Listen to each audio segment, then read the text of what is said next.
Hello everyone, good morning. Radhe Radhe. সবাই কেমন আছেন? আশা করি ভালো আছেন। আমিও ভালো আছি। তো আজকে আমার উঠতেই প্রচণ্ড লেট হয়ে গেছিলো, যার কারণে আমি আজকে ঝটপট করে বাসি কাপড় ছেড়ে রান্নাঘর পরিষ্কার করে চা খেয়ে নিচ্ছি। আর আজকে আমার অনেকটাই কাপড় আছে, তো এখানে আমি ঝটপট কাপড়গুলো কেচে নেব, কারণ কি লেট অনেকটাই হয়ে গেছে। জল খাওয়ার করা হয়ে গেছে আমার, আর আমি জল খাবারটা করে নিলাম, কারণ এদিকে আমার কাচতে কাচতে দেরি হলে ওইদিকে ওর জল খাবারের জন্য লেট না হয়ে যায়, যার কারণে আমি ঝটপট করে নিচ্ছি। আর শীতকাল মানে যদি যখন আসে তখনও প্রচণ্ড কাপড় বার করতে হয়, পরতে হয়, আর যখন শীতকালটা যায় তখনও প্রচণ্ড কাপড় কাচতে হয়, সব আবার তুলে রাখতে হয়, মানে কোনোটাতেই শান্তি নেই। তো এখানে আজকে এত কাপড় ছিল কারণ একাদশী ছিল, তারপরে বৃহস্পতিবার ছিল। তো একাদশী আর বৃহস্পতিবারে আমরা কাপড় কাচি না, মানে আমি মানি এই জিনিসটাকে যে বৃহস্পতিবার দিন আর একাদশী দিন কাপড় কাচতে নেই, তারপরে অনেক কিছুই করতে নেই, তো ওই জন্য আমি একটু মানি। তো এখানে আমার দেখুন আজকে অনেক কাপড় আছে, মোটামুটি 2.5 বালতি কাপড় ছিল। তো এখানে আমি সব এখন ভিজিয়ে নিচ্ছি, আর এদিকে আমার জল চলে এসেছে। তো এখন আমি কাপড়গুলো ভিজিয়ে নিলাম, এবার আমি পাইপটা লাগিয়ে নেব।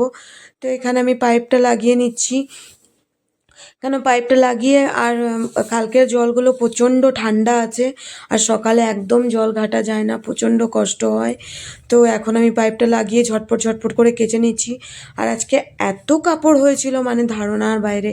তাও আমি মোটা মোটা 2-3টে সোয়েটার ছিল, এগুলো রেখে দিলাম, ওইগুলো আর আজকে কাচলাম না, কারণ জায়গা অতটা নেই বলে আমি কাচতে পারলাম না। তো এখানে আমার সব কাজ কমপ্লিট হয়ে গেছে। দেখুন কত কাপড় হয়েছে, মানে এবার আমি এগুলো উঠিয়ে নিয়ে যাবার, এত ভারী হয়ে গেছিলো, বাসনের ঝুড়িটাতেই আমি রেখে নিয়েছি, কারণ বালতিগুলো মানে খালি ছিল না, জল ছিল। তো আমার নিয়ে যেতে অবস্থা খারাপ হয়ে গেছে, আমি ঝটপট নিয়ে গেলাম।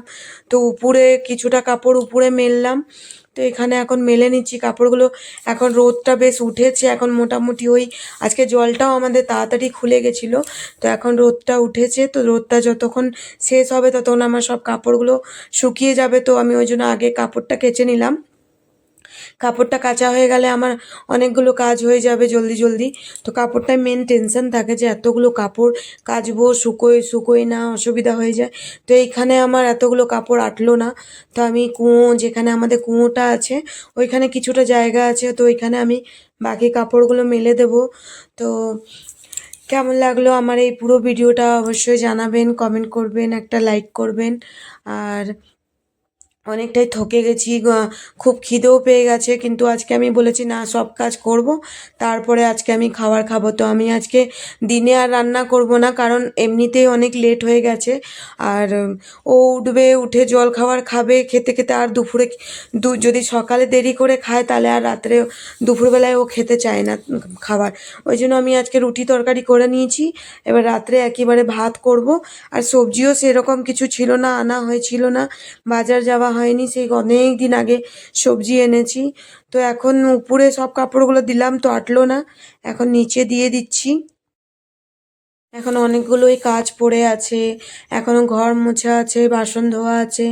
তো আমি বললাম এখন রোদ আছে বাবা, কাপড়গুলো আগে কেচে নিই, কাপড়গুলো শুকিয়ে গেলে ভালো হবে, কারণ কাপড়গুলো না শুকলে আবার ভিজে কাপড়গুলোকে রাখো, আবার কালকে মেলো, রোদ থাকতে থাকতে শুকিয়ে যাবে। তো ওইদিকে ঘুমোচ্ছে, তো আমি ঝটপট করে ভাবলাম কাজগুলো করে নিই, যতক্ষণ ও উঠবে আমার সব কাজ হয়ে যাবে, ওর চান করতে আস্তে আস্তে আমি কাজগুলো সব করে নেব, তারপরে ওকে জল খাবার দিয়ে তারপরে আমি পুজোটা দিয়ে নেব। তো এখানে আমি ঝটপট করে নিচ্ছি। আর আমার ভিডিওটা আপনাদের কেমন লাগে অবশ্যই একটা লাইক করবেন, কমেন্ট করবেন, আর আমার পুরো ভিডিওটা দেখার জন্য অনেক অনেক ধন্যবাদ। তো আবার দেখা হবে অন্য ভিডিওর সঙ্গে। তো সবাই ভালো থাকবেন, সুস্থ থাকবেন। রাধে রাধে।